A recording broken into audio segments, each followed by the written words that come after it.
रोज की तरह आज हम पहले भगवत गीता पढ़ेंगे एंड उससे हमें क्या गाइडेंस मिल रहा है वो हम देखेंगे। So let's see. आज हमारे पास में chapter 7 knowledge of the absolute का श्लोक 14 आया है। दैवी है ईसा गुणामयी ममा माया दुर्तयया मम इवा ये प्रपाद्यन्ते मयाम इताम तरन्ति ते। This divine energy of mind, consisting of the three modes of material nature, is difficult to overcome. But those who have surrendered unto me can easily cross beyond it. So, divine energy जो परम ईश्वर का है उसमें तीन mode of material nature बना हुआ है। जो डिवाइन एनर्जी है उसमें गुडनेस, इग्नोरेंस, पैशन तीनों ही मोड ऑफ मटेरियल नेचर है, जिसको ओवरकम करना काफ़ी ज़्यादा डिफ़िकल्ट टास्क है, इस तीन मोड ऑफ मटेरियल नेचर को ओवरकम करना। लेकिन those who have surrender unto me, जो परम भगवान के प्रति पूरी तरीके से खुद को सरेंडर कर देते हैं, can easily cross beyond it. वो इस डिफ़िकल्ट मटेरियल नेचर को आराम से ओवरकम कर सकता है। ठीक है। The supreme personality of Godhead has innumerable energies and all these energies are divine. तो supreme personality of Godhead के अंदर बहुत सारे एनर्जीज हैं, सारे एनर्जीज ही बहुत ज़्यादा डिवाइन हैं। Although the living energy entities are part of his energies and all therefore divine, due to contact with material energy their original superior power is covered। जितने भी हम जो पार्ट्स एंड पार्सल्स है भगवान के, वो सारे ही भगवान के अंश होने के कारण हम सारे ही डिवाइन है। बट मटेरियल दुनिया में आते ही माया के चंदुल में या फिर उनके प्रभाव में, उनके टच में आते ही हमारी जो डिवाइन पावर है वो खराब हो जाती है। बीइंग दस covered by material energy, one can not possibly overcome this influence. As previously stated, both material and spiritual natures, being emanations from the supreme personality of Godhead, are eternal.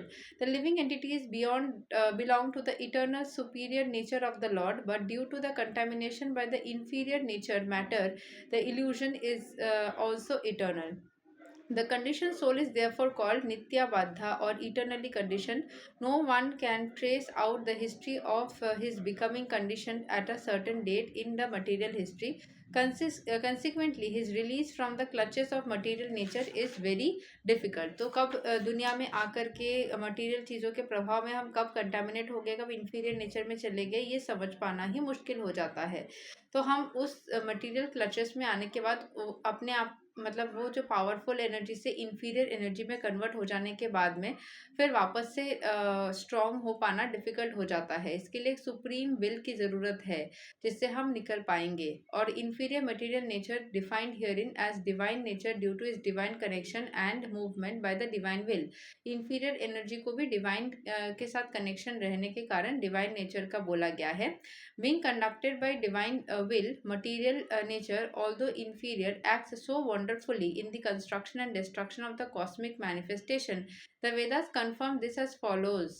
Mayam tu prakritim vidyan mainam tu maheswaram. Although Maya illusion is false or temporary, the background of Maya is the supreme magician. जो माया आया ही है भगवान के energy से। The personality of God head who is Maheshwara, the supreme controller. ठीक है, मतलब महेश्वर हम किसको बोलते हैं? महेश, परम भगवान शंकर को। सो जो हर है वही हरि है। सो कहीं ना कहीं जो माया है वो फॉल्स होने के बावजूद भी वो बना ही है भगवान की एनर्जी से, वो कॉस्मिक मैनिफेस्टेशन ही है। सो इसीलिए उसकी एनर्जी भी उतनी ही पावरफुल या इम्पोर्टेंट है।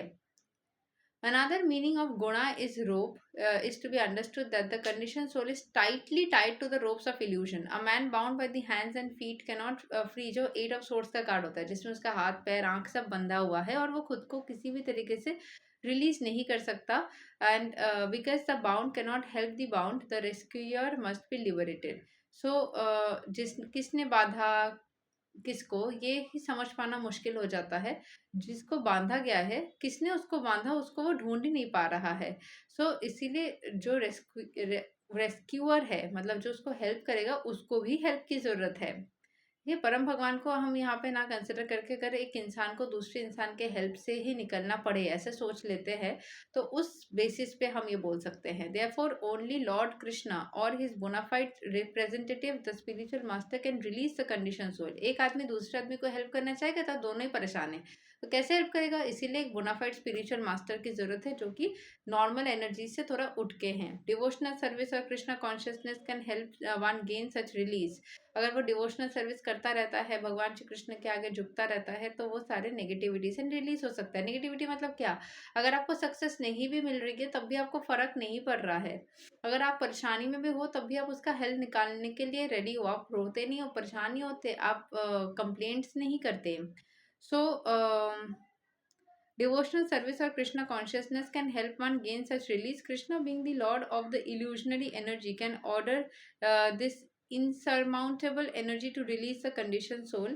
He orders this release out of his causeless mercy on the surrendered soul and out of his paternal affection for the living entity. सो उसके मतलब वो हेल्प करते हैं एक इंसान को जो भगवान के आगे झुकता है, क्योंकि वो बहुत ज़्यादा काइंड एंड मर्सीफुल आदमी है, और साथ ही साथ उसके अंदर बहुत ज़्यादा पितृ स्वरूप एक पेटर्नल अफेक्शन है लिविंग एंटिटीज के लिए।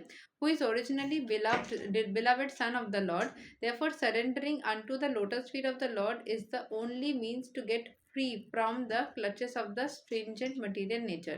तो एकमात्र हम भगवान के आगे झुक के उनके आगे पूरी तरीके से समर्पित करके खुद को अपने आप को समस्याओं से निकाल सकते हैं। वर्ड्स मम ईवा आर ऑल्सो सिग्निफिकेंट। मम means unto Krishna Vishnu only and not Brahma or Shiva, although Brahma and Shiva are greatly elevated and are almost on the level of Vishnu, but it is not possible for such incarnations of Rajoguna, passion and Tamoguna, ignorance, to release the conditioned soul from the clutches of Maya. So Bhagavad Gita के explanation के हिसाब से विष्णु ही सिर्फ हमें negativity से release कर सकते हैं, ब्रह्मा या शिवा जो है वो रिलीज नहीं कर सकते हैं। In other words, both Brahma and Shiva are also under the influence of Maya. Only Vishnu is the master of Maya. Therefore, he alone can give release to the conditioned soul. तो दो मुझे शिव जी के लिए ऐसा नहीं लगता, but फिर भी ब्रह्मा जी तो करे ही थे ऐसे गड़बड़। The Vedas Sveteswara Upanishad 3.8 by confirms this in this phrase tam eva viditva, or freedom is possible only by understanding Krishna. Only Lord Shiva affirms that liberation can be achieved only by the mercy of Vishnu. Lord Shiva says Mukti Pradata Sarvesam Vishnur Ivana Samsaya. There is no doubt that Vishnu is the deliverer of liberation for everyone. ये एक दूसरे के प्रति उनकी भक्ति या प्रेम है जो ये एक दूसरे को ही हमेशा हाईएस्ट परफेक्शन में मेंशन करते रहते हैं। पर ठीक है, यहाँ पे शिव जी के कुछ वचन को मेंशन किया गया है जहाँ पे वो बताते हैं, एंड इससे हमें यही कंक्लूजन मिलता है। शिव जी बहुत अच्छा ओरेटर है, वो बहुत सारे स्टोरीज बोलते हुए पता लगता है। सो हमें यही कंक्लूजन मिलता है कि अगर हम पूरी तरीके से supreme personality of God head या सुप्रीम एनर्जी ऑलमाइटी के आगे खुद को झुका देते हैं, उनके अंदर सरेंडर कर देते हैं, तो हमारी सारी समस्या वही निवारण कर सकते हैं, सारे समस्याओं से वो हमें मुक्त कर सकते हैं। Thank you so much. Hare Krishna, Radhe Radhe, जय श्री राम।